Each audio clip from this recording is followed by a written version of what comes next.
David Haye versus Vladimir Klitschko. Can you believe that this fight could have been stopped by rain? You know, looking at it now, I prefer it would have been stopped by rain because, you know what? We had to sit through 12 of the most boring rounds in boxing history. And I know that's a harsh assessment. That's a big criticism. But to hear that this was the fight to save the heavyweight division, and it being such a stinker, I think it's worthy of those criticisms. I mean, David Haye, such a big mouth, but didn't follow through on what he said he was going to do. And you know, Vladimir Klitschko, the boring fighter, he was forcing the fight. He wanted to get that knockout. He wanted to exchange. But David Haye just wanted to play Pernell Whitaker the whole fight. See, that's cool. I got respect for Pernell Whitaker. But, you know, you just didn't throw a jab or no hooks. You didn't throw anything, man. You were just bobbing and weaving. Yeah, you can't win rounds just bobbing and weaving. You have to throw punches, man. Like, and you know, the disappointing thing about that is Klitschko was right there to be hit. You know, there were glimpses in that fight where I got that impression that you could land that right hand, my friend. I mean, like, you were so close. If you had just exerted yourself a little more, if you had just worked yourself a little bit more, you could have got on the inside. You could have got closer and you could have landed that right hand and knocked Klitschko down. You could have had him down and out. Who knows?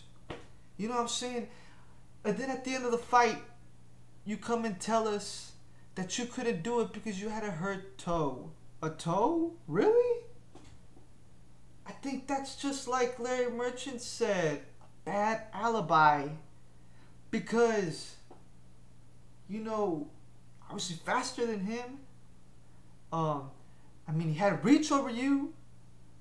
But, you know, there were instances in that fight where you were getting ever so closer, man.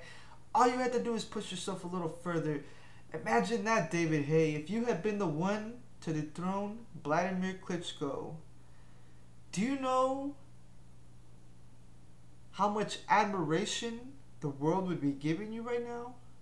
You know how much relief us as boxing fans would feel if you had been able to dethrone Vladimir Klitschko? My friend, you let me down, man.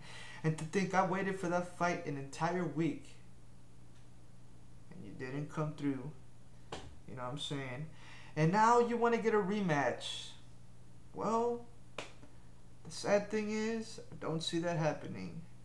You know, but hey, if you can't get a rematch with Vladimir, at least you have something to fall back on and you have something to look forward to.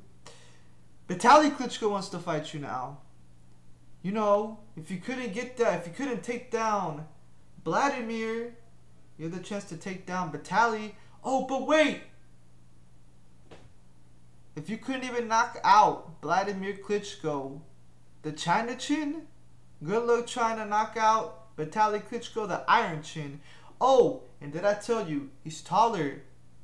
He punches harder. You know, so, and he's more willing to exchange with you. So, you know what, David Haye?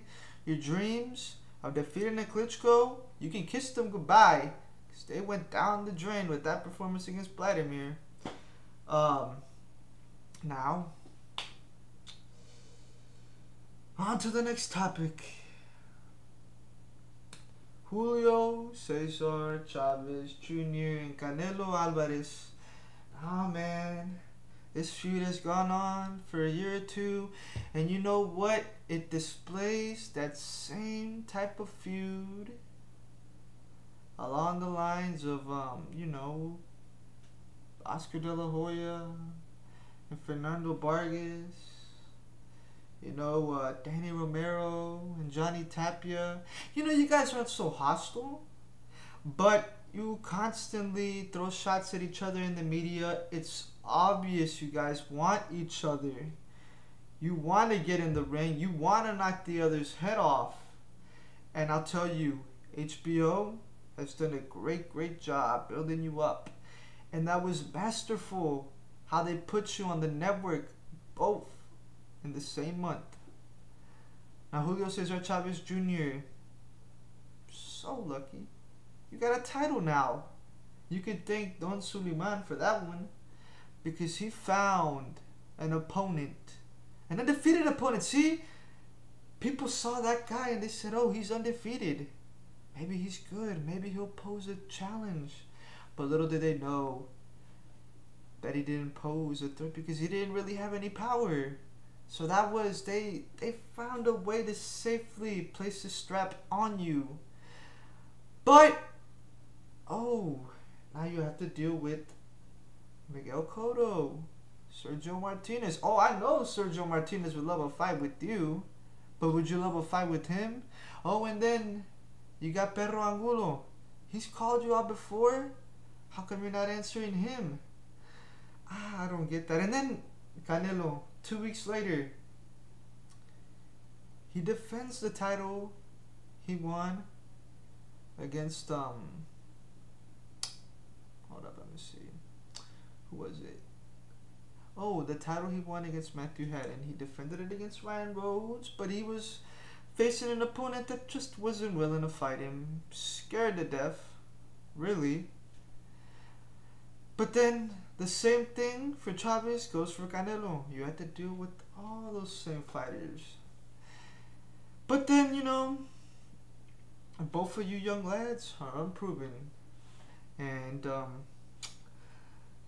but, you know, I'll admit, before either one of you two fights any of these guys, you should fight each other to see who really is the real deal. And me personally, you know, I have to be honest, I pick Canelo. Simply, I think he's a better boxer. You know, he hasn't been pushed too hard, but he's a better boxer. He doesn't struggle with bums. Hello, Matt Banda, Luciano Cuello. Why would Chavez struggle with guys like that?